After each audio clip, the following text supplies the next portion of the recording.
Welcome, acolytes. Online piracy great comeback from how money works. I do this thing or his things for a long time, but now continuing the tradition. Because, well, it is what it is. He does good stuff. By the way, online piracy, if you may or may not imagine, I am against it, of course, wink wink.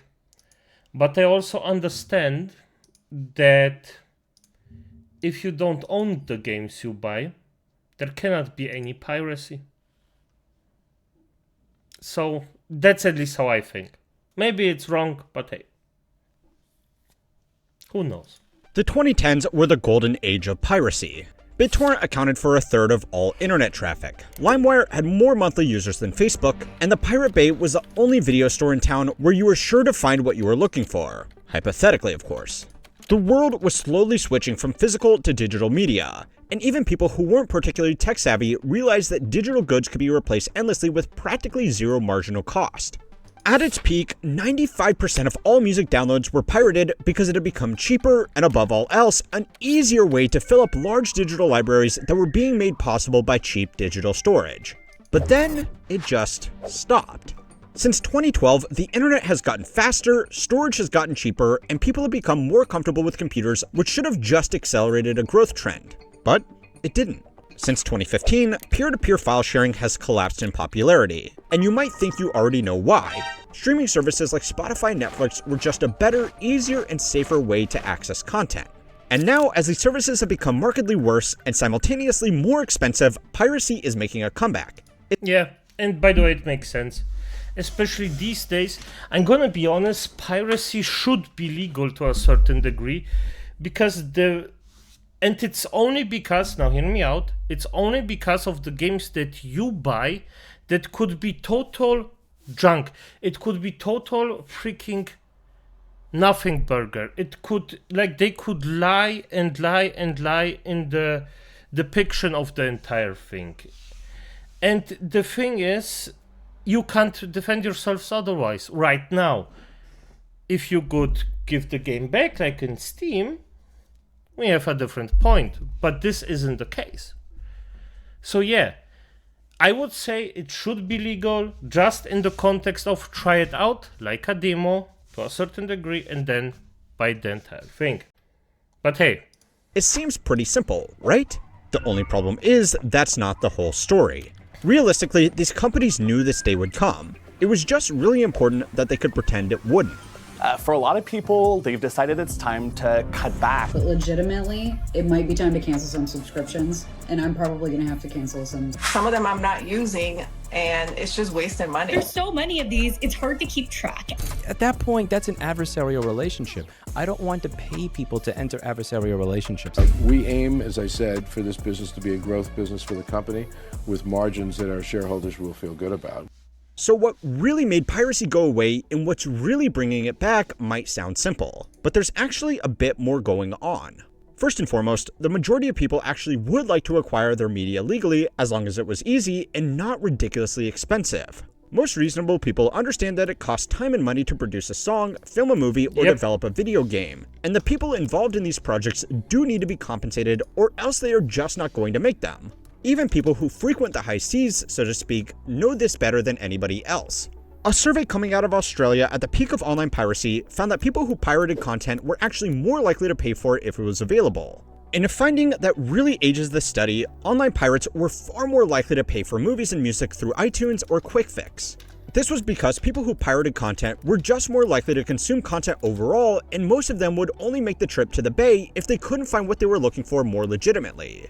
So there were two things that changed after 2013. Sure, there were a few high-profile crackdowns on some of these sites, but even the regulators themselves knew they were just playing a game of whack-a-mole. One of the most downloaded files on the Pirate... By the way, this is actually quite accurate. You cannot, you can minimize the damage, but you cannot get it out to 100%. By the end of the day, if you actually do your stuff, if you try to get them out you minimize the damage that piracy sites cause, quote unquote. As I said, you know what I think about the entire thing. So it's still important to actually play the whack-a-mole to minimize the damage. So Bay was the Pirate Bay, a complete copy of the site with all of the addresses that could be set up by basically anybody with some basic server hardware in the event that the authorities took down the original site. But then came along the streaming sites that, thanks to faster internet speeds, could let users watch content on demand without granting them direct access to digital files which could then be copied and shared illegally. The big thing was that these options were just so easy compared to piracy, and so cheap compared to buying songs or movies one by one that it just didn't really make sense to bother with anything else. Nowadays, that's clearly changed. There are dozens of streaming services that are each getting more and more expensive every year. The movies and shows that you watch are being split up over different providers. The services themselves are getting worse by introducing ads and pushing less relevant content. And on top of all of that, it's just not that easy anymore. Even individual TV shows have certain seasons split up over different streaming services, and the first step in sitting down to watch a movie these days is to Google what streaming service has the 1984 release of Gremlins, and if you're unlucky, what streaming service plus what VPN combo will get you the movie you want to watch. If you're already going through all that effort, it gets really tempting to just replace streaming services with your port of choice, because in most cases, it will just be easier. Easier and cheaper. Do not forget cheaper, because cheaper is, especially these days, very important. Do not forget that.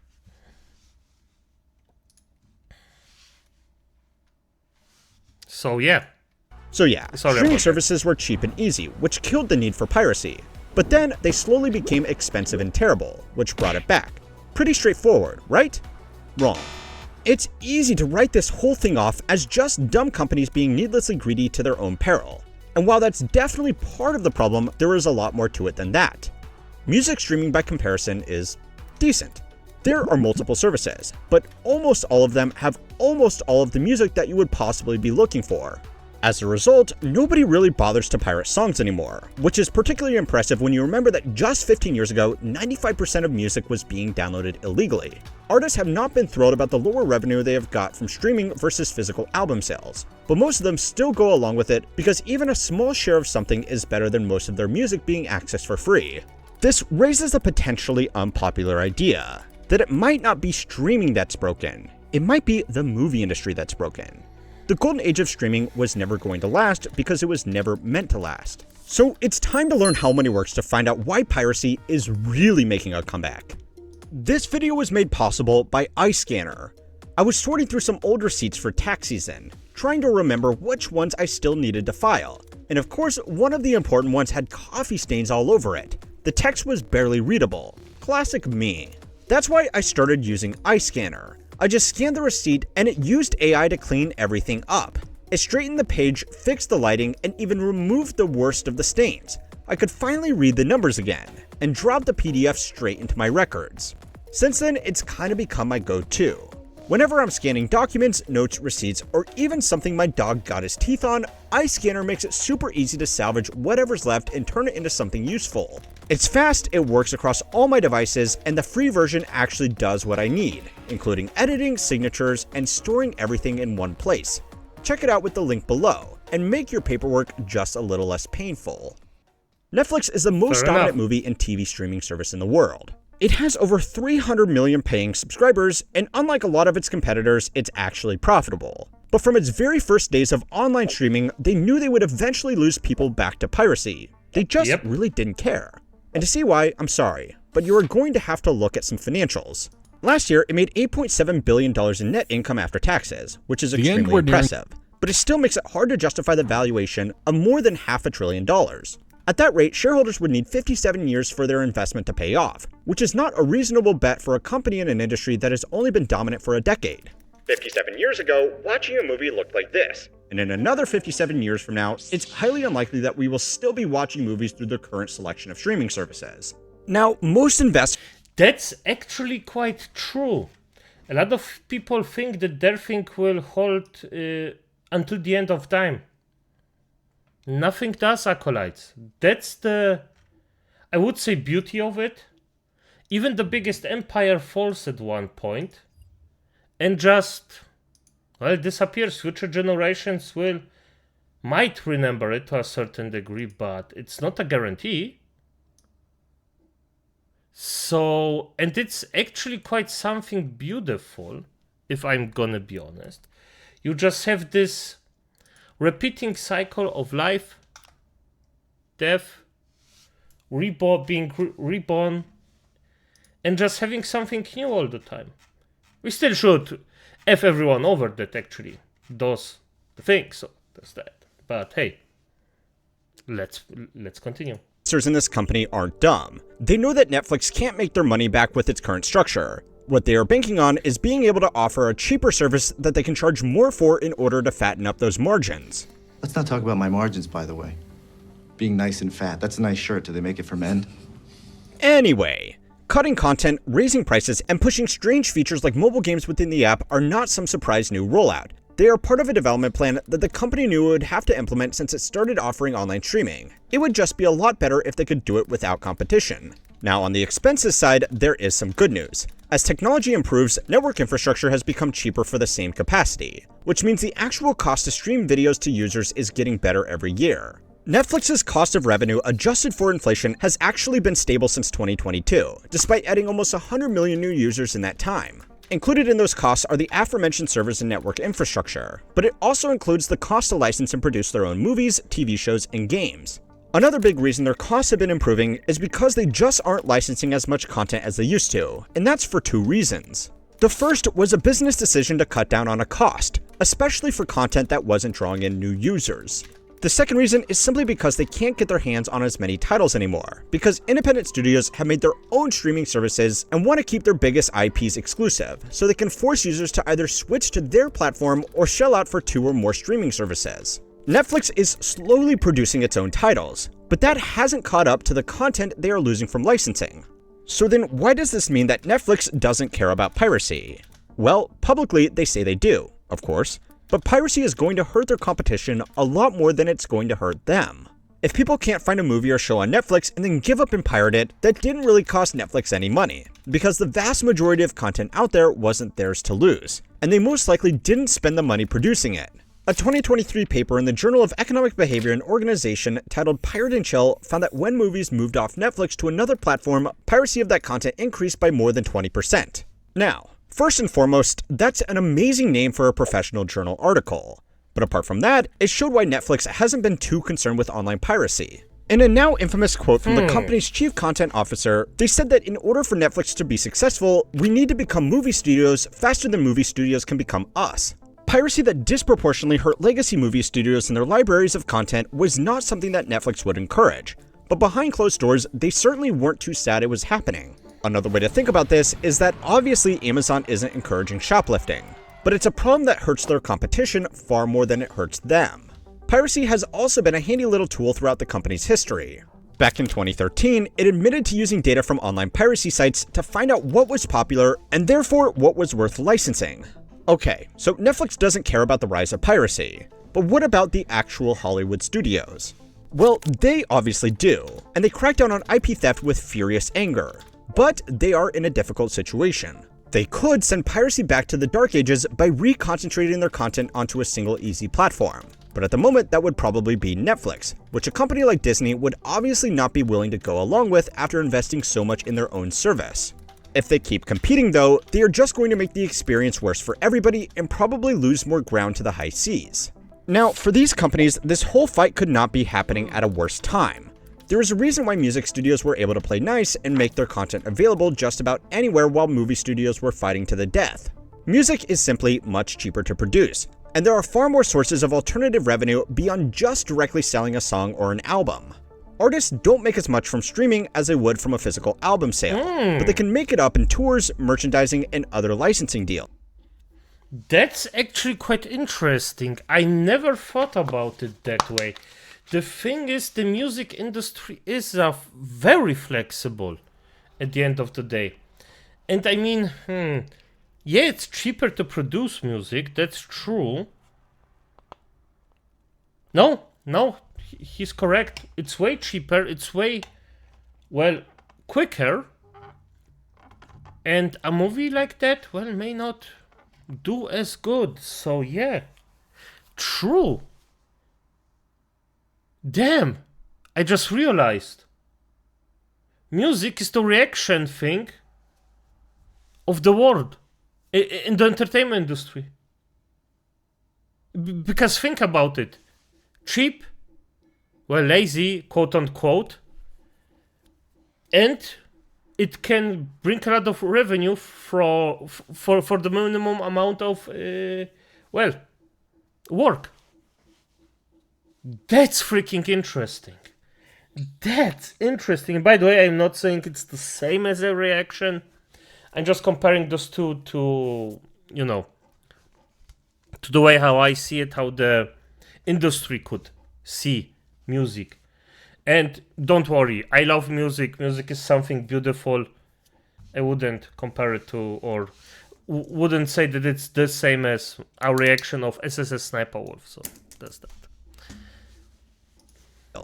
On the flip side, movies have largely been getting more expensive to produce, while cinema attendance has never fully recovered from its dip during COVID. Ironically, one of the biggest theater releases of the past 5 years was actually for a music studio with the cinema release of Taylor Swift's Eras Tour. In the past, poor box offices wouldn't matter as much, because mid-budget movies could make a lot of their money back through DVD sales. But obviously, that's not really a thing anymore, so studios have put even more effort into pushing their streaming services to eventually make back the difference. It's a bold strategy, and there are hundreds of billions of dollars in market cap at stake, so executives really want to pretend that eventually it'll work out. But if it doesn't, there are some lessons to be learned from the music industry which didn't beat piracy. It just made it unnecessary. The first is that movies have simply become too expensive for the current market. Studios have recognized that people are only going to the movies for special occasion releases these days because it's expensive, the theater experience isn't that good anymore, and people can just wait a month and watch it for free on one of the streaming services that they were already paying for.